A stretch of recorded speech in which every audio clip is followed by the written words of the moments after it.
الحمدللہ رب العالمین والصلاة والسلام علی سید المرسلین اما بعد۔ اگر کوئی رشتہ دار زکوٰۃ کا حقدار ہو تو اسے زکوٰۃ دینا دوسروں کے مقابلے میں زیادہ بہتر ہے، کیونکہ وہ رشتہ دار بھی ہے اور زکوٰۃ کا حقدار بھی ہے، تو اسے زکوٰۃ دینا غریب کی مدد کرنا بھی ہے اور رشتہ داروں سے تعاون کرنا بھی ہے۔ لیکن اپنے ہی بیٹے کو، اپنی ہی اولاد کو زکوٰۃ دینا یا اپنے والدین کو زکوٰۃ دینا، ایسی چیزوں سے اجتناب کیا جائے۔ رشتہ دار کو زکوٰۃ دینا اور یہ کوشش کرنا کہ اسے پتہ نہ چلے کہ یہ زکوٰۃ کا مال ہے، یہ تب مناسب ہو سکتا ہے جب آپ کو یہ یقین ہو کہ وہ زکوٰۃ لینے والا ہے، زکوٰۃ لینے کو پسند کرتا ہے۔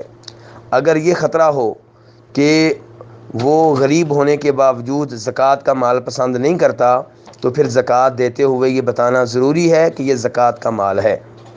یہاں یہ بات بھی ذہن میں رہے کہ اپنے رشتہ دار کو زکوٰۃ دیتے ہوئے زکوٰۃ اللہ کے لیے دینا مقصود ہو، اس پہ احسان کرنا مقصود نہ ہو۔